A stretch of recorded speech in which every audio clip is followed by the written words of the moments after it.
Good, happy Wednesday afternoon. I'm Riley King, and welcome to the Riley King Newscast right here on RK Network. It is Wednesday, June 20th, 2023. We have a lot of news to get to this afternoon right here on the Riley King Newscast, so let's get started right now. First up,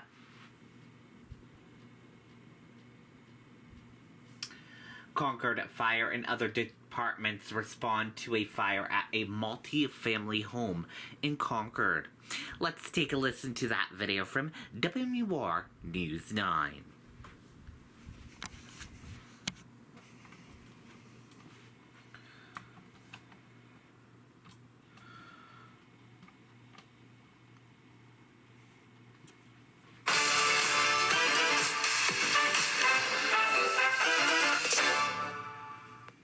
Behind me there, you can see some people in the neighborhood watching as firefighters seem to be cleaning everything up after battling those flames. Take a look at this picture from earlier on. You can see a lot of smoke, and you can see some flames coming from the roof at one point. Concord Fire and Police Departments, again, are here responding, as well as other departments, including Hooksett and Loudoun. This area here where firefighters are working is still closed off to traffic. We did speak to people who live across the street, and they say much of the neighborhood is out right now trying to figure out exactly what happened.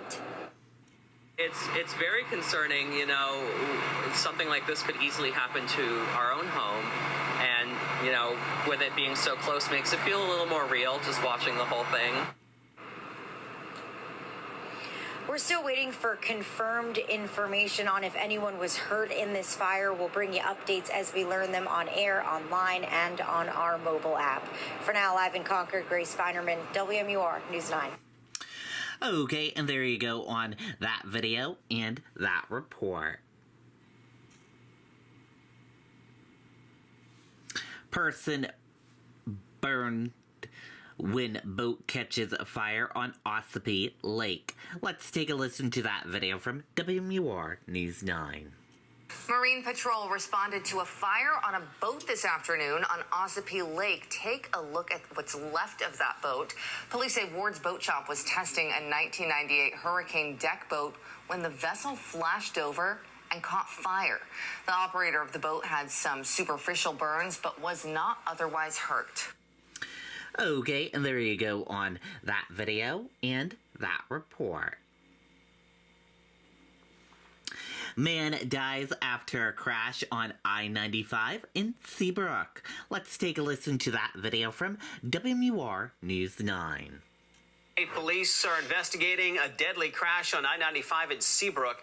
It happened shortly after 8 last night on the northbound side. Troopers say a van driven by 77-year-old Geraldo Becerra of Hudson, Massachusetts, went off the road and slammed into a bridge support. Becerra was pronounced dead at the scene.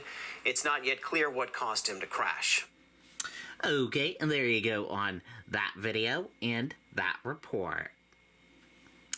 Derry man found guilty of murdering ex-girlfriend. Let's take a listen to that video from WMUR News 9.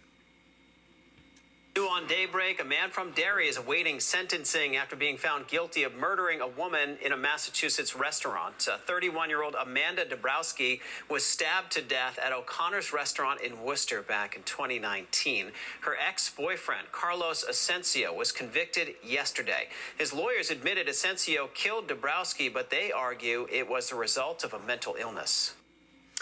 Okay, and there you go on that video and that report.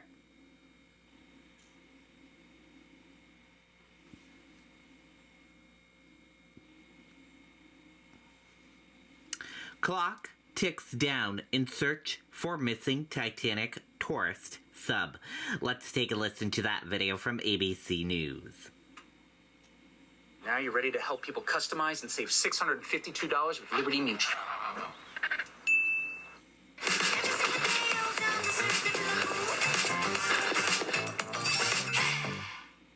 We're going to begin with the search to find that missing sub and rescue the 5 people on board. The underwater noises were detected within the search area overnight, a possible sign of hope with less than 24 hours of oxygen remaining in the vessel. Transportation correspondent Gio Benitez is in Halifax, Nova Scotia with the latest. Good morning, Gio. Hey, Michael, good morning to you. Yeah, the timing is now absolutely critical, and ABC News just confirmed that those noises were described as banging noises heard yesterday morning on sonar, but so far, they haven't found anything. Overnight, word that a Canadian aircraft detected underwater noises in the search area for that missing sub with 5 people on board, according to the U.S. Coast Guard. But subsequent searches coming up empty as the clock winds down. The vessel, which left Sunday morning on a mission to explore the Titanic's wreckage, starting with 96 hours of oxygen available. Now, less than 24 hours left. Our crews are working around the clock to ensure that we are doing everything possible to locate the Titan and the 5 crew members. The U.S., Canada, and France teaming up to search for any sign of the submersible, scouring more than 10,000 miles of sea. Air Force aircrafts flying in from Buffalo, New York, and the Navy sending a portable lift system designed to recover heavy sunken objects. Getting salvage equipment on scene is a top priority. There is a full court press effort to get equipment on scene as quickly as we can. These photos, some of the last images taken of the group and Ocean Gate's Titan vessel Sunday morning before it entered the water. It was last heard from an hour and 45 minutes into its dive, but Ocean Gate not sounding the alarm for another several hours. The Coast Guard saying they then activated rescue crews immediately. All 5 people inside the sub now identified: British explorer and billionaire Hamish Harding, businessman Shahzada Dawood and his 19-year-old son Suleiman, world-renowned Titanic researcher and diver P.H. Narjule, and the CEO of Ocean Gate, Stockton Rush. He showed off the boat's features in a CBS Sunday Morning interview 6 months ago. I got these from Camper World. We run the whole thing with this game controller. The pressure vessel is not MacGyvered at all, because that's where we work with Boeing and NASA and the University of Washington. Everything else can fail. Your thrusters can go, your lights can go, you're still going to be safe. The University of Washington telling ABC News they were not involved in the design, engineering, or testing of the Titan. NASA saying they were consulted but did not conduct testing and manufacturing via its workforce or facilities. Questions now growing about Ocean Gate's safety features. In a 2018 counterclaim lawsuit, a former employee claims he was fired after warning about the sub's lack of physical safety scans. The company sued him for breach of contract and allegedly sharing company secrets. The disputes settled out of court. And in a 2018 letter obtained by the New York Times and authenticated by ABC News, members of a committee specializing in submersibles expressed unanimous concern about the sub's safety. This is an expeditionary or an experimental craft.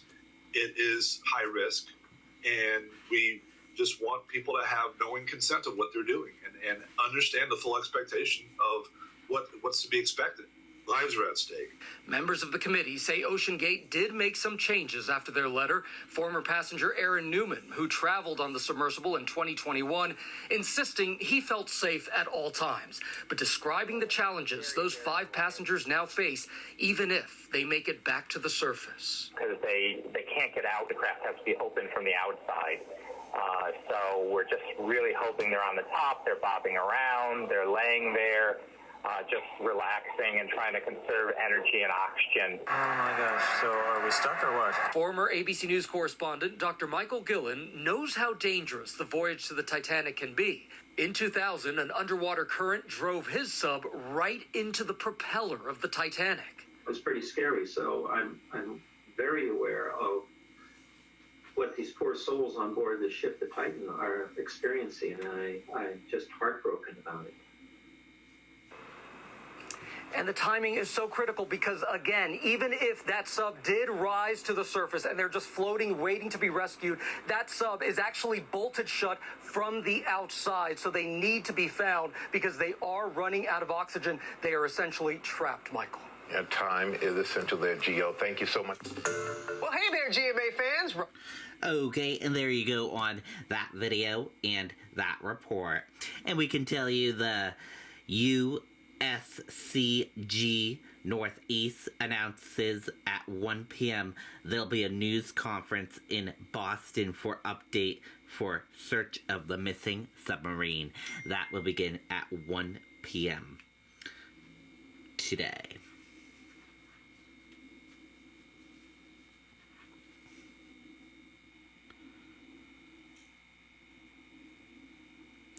And we are going to switch gears now, and let's go into weather.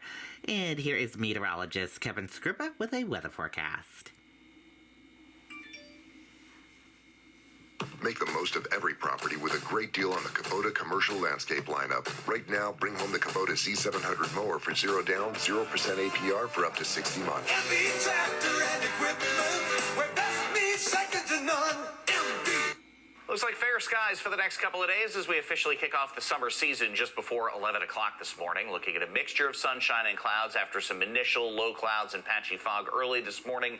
Temperatures up into the 70s. Today, a gradual increase in clouds with those 70s, and eventually Friday, an increase in humidity, and that will lead us to our chances of some showers and storms later Friday and into the weekend. For the time being, area of high pressure is in control of our weather, with temperatures today up into the 70s. Exception will be the coastline, which will have a sea breeze into the afternoon, keeping you hung up in the 60s with a light southeasterly breeze. Fair skies again tonight, 45 up north to 55 in southern New Hampshire. About as cool as an overnight is going to be over the next 7 to 10 days, as we will be looking for a gradual increase in clouds and some humidity by Thursday afternoon. Truly feeling a lot more humid by Friday. You'll notice a couple of showers are a possibility later in the day tomorrow in southern New Hampshire, but there are some maps that actually keep that well to our south. From there, the better chances of some scattered showers and storms popping up with the heating of the day starting on Friday afternoon. And with a southwesterly breeze, that will start to bring in humidity. For the first time this season, an extended stretch of humid weather is expected, with dew points up into the 60s for Friday and for the weekend, and likely for the first half of next week as well. Tree pollen counts continuing to fade. Grass pollen on the moderate side here now going forward into the weekend. Early clouds to some sunshine, a comfortable afternoon, 60s at the coastline, 70s inland, 45 to 55, and what will ultimately be the most comfortable overnight we will have in quite a while now going forward. We start to build the clouds on Thursday and add humidity on Friday, and you can see into the weekend some scattered afternoon showers and storms. Okay, and there you go on that weather forecast from meteorologist Kevin Scrippa.